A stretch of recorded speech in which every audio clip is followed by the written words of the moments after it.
Hi guys! Welcome back to my channel, Rich Diva. This channel is dedicated to find ways to financial freedom by finding means to acquire money, save money, and multiply money. So please, subscribe, like, and share this video. I think that when you can start to take control and make one step after another, for example, for people who are in debt, it's so interesting.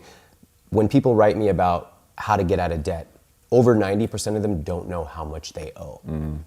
So if you don't know how much you owe, I understand that. Why would you want to open up the emails and the bills? You don't know what's inside, but you know it's bad.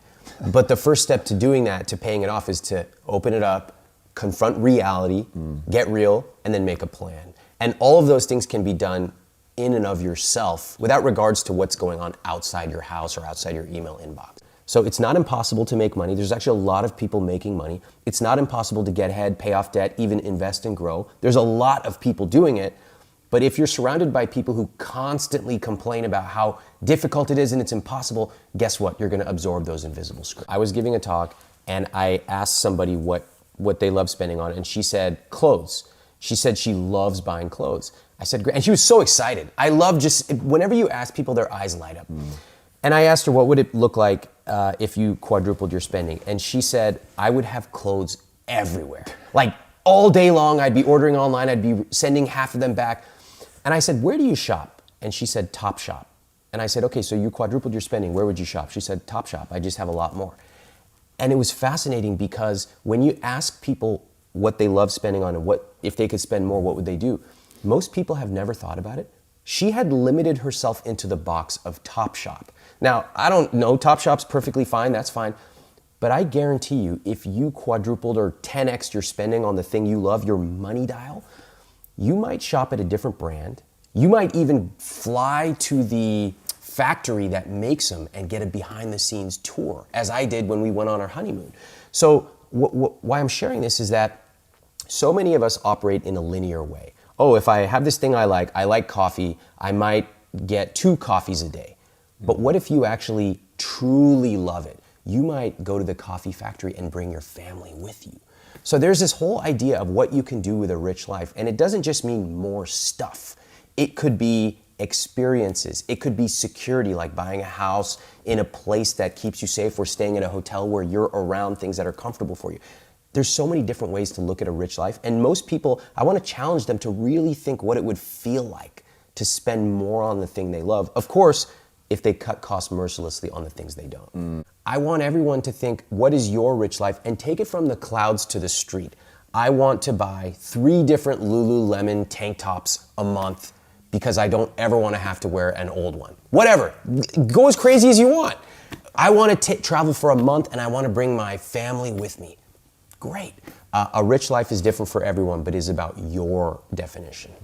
I had some similarities with you. Growing up, middle class, we didn't have inheritance, summer houses, none of that stuff.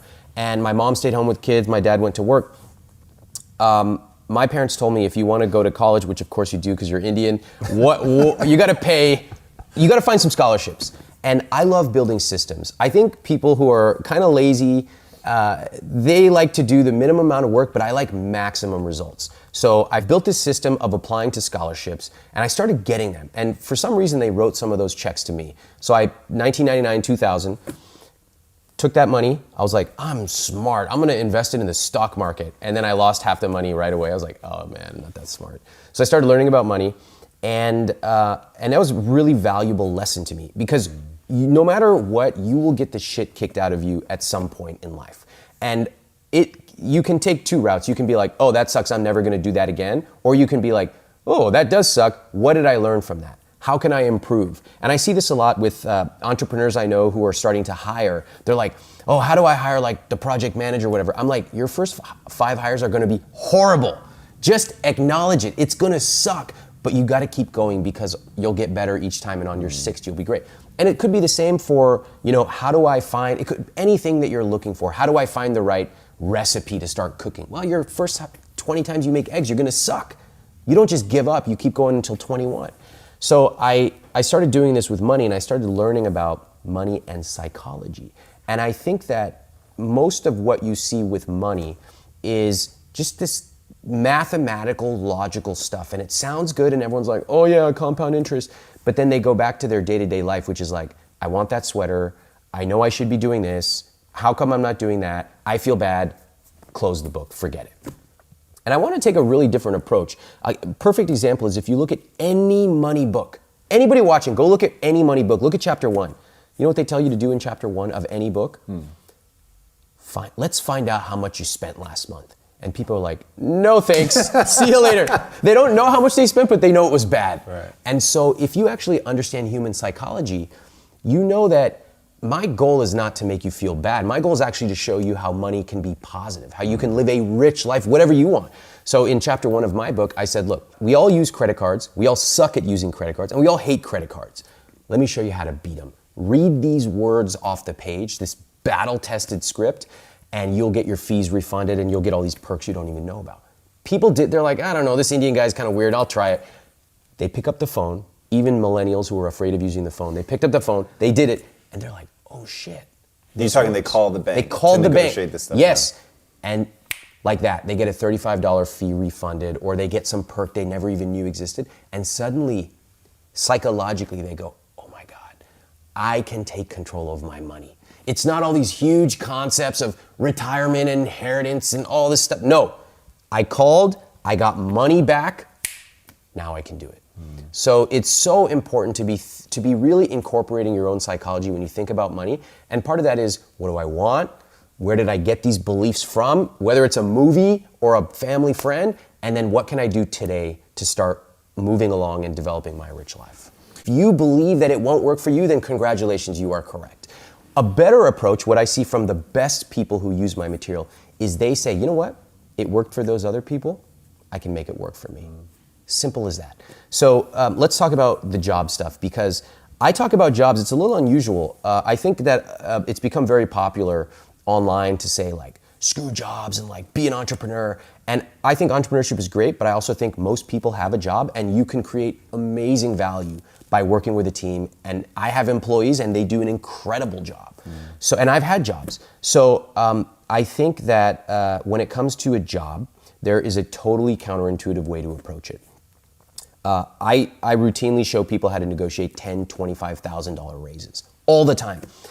And you're like, that's crazy, there's no way, et cetera, excuse.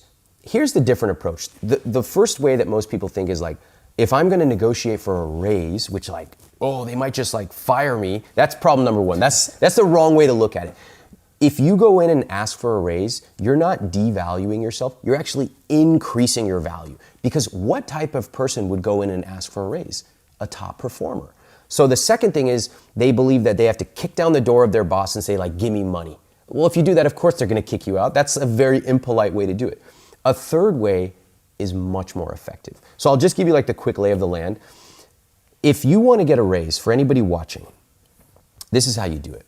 You send an email to your boss, you say, you know what, I would love to meet with you and I would love to discuss what it takes to be an absolute top performer in this role, to make your life easier. Could we set up some time in the next week or two? Of course, 100% of bosses are gonna say, yes, I'd love to see you. So you go in there and you say, hey boss, really appreciate you taking the time, I've enjoyed my role. I just wanna tell you that I don't wanna just do a fine job, I wanna be a top performer here. And I would love to know exactly what it takes for me to be a top performer. I'm not coming in saying like, give me money, I'm like, please advise me, you're the boss, I wanna learn from you.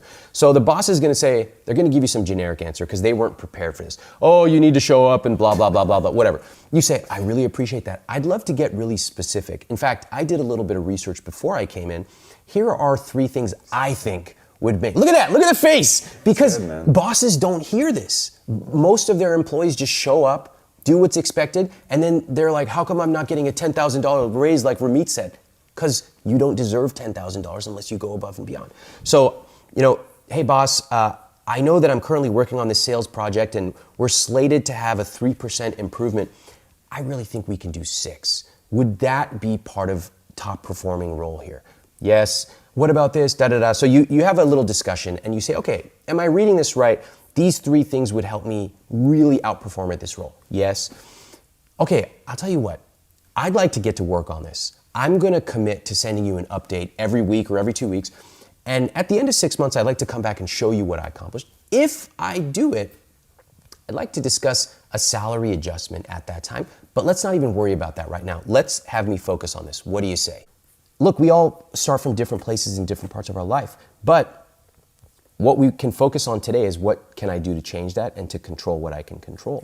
And if you're complaining about money and you have not, say, automated saving $20 a month, then why are we even talking, right? You can take control at the basic level. I had a woman who once wrote me, she said, Ramit, I constantly tell myself I want to go for a run 3 times a week and I never do. I said, why don't you just go once? And she goes, once? What would that do? She would rather dream about running 3 times a week than actually go once. And the many disaffected young people who victimize themselves would rather dream about being a millionaire than actually save $50 a month. And I would challenge people, when you get that ball rolling of saving even 20 or 50 bucks a month, it really changes your view of controlling your own life. Because after 2 or 3 or 4 months, you start to say like, oh my God, that's adding up. Oh my God, now I actually added some investments into there, even a small amount. Oh my God, that's actually growing. Wow, I can do this. That's the whole power of using psychology against yourself. Yeah. What kind of rules should people have specifically around money? Okay, I love meeting smart people who have thought about any part of life like parenting, because I'm like, hey, I might not agree with your rules, but you clearly thought about it. And this is true for people, whether it's business, fitness, money. So recently I wrote down my 10 rules for money. You don't have to agree with all of them. Some of them might not apply, but just to see that this is the way I think about it. So I have some basic rules of thumb that help me make decisions. And one rule is I want to save 20 to 30% consistently, right? If I'm doing that, then whether I'm spending $3 or $5 on a coffee or cheesecake or whatever is irrelevant, because I'm hitting my goals. If we close our eyes and wave a magic wand and we didn't have any debt and it was our rich life 3 years from now, what does that look like? That's a great place to start, from a place of imagination. And now they have a context for why they're even talking about it. So again, rich life is all about starting from what your rich life is. And hey, maybe they can't go there this year. Maybe it's going to take them 2 years to save, but at least they wake up and they have a dream. That's important. If you have debt, let's just say you've got a student loan or maybe a credit card, your interest rates, maybe it's 4, 5, 6, or even 15%. Technically, if it's anything higher than like 8%, you should be paying that off as aggressively as possible. So if you've got credit card debt, you really want to prioritize that. But the psychological side is, I think it's really important to build the habit of where you want to go. So for example, let's just take the fitness example. If you don't have an hour to train every day, maybe you have 15 minutes, I think it's still worth doing it for 15 minutes. Because as your time opens up, it's much easier to go from 15 to 30 than 0 to 15. Yeah. So if you have debt and you want to save, I think that's great. You can do both. What I might do is I might look at my interest rate on my debt, and let's say that you've got $300 a month that you can use. I would probably put most of it towards the debt, depending on the interest rate, but I would definitely save $20, $50, $100 automatically. And I want to emphasize one thing for people. When a lot of people think about money, it's like, oh my God, there's all these accounts and 401k and annuity and all this stuff. I spend less than 1 hour per month on my money. That's crazy. That's how it should be. Money should be boring. It should not be dramatic. You should not be looking at all these TV shows and seeing, it's boring. It's calm, right? I say from hot to cool. Hot is like stuff on TV and oh my God, I feel stressed and embarrassed. What I want to do is take it from hot to cool. Cool is, do I want to go on vacation this year?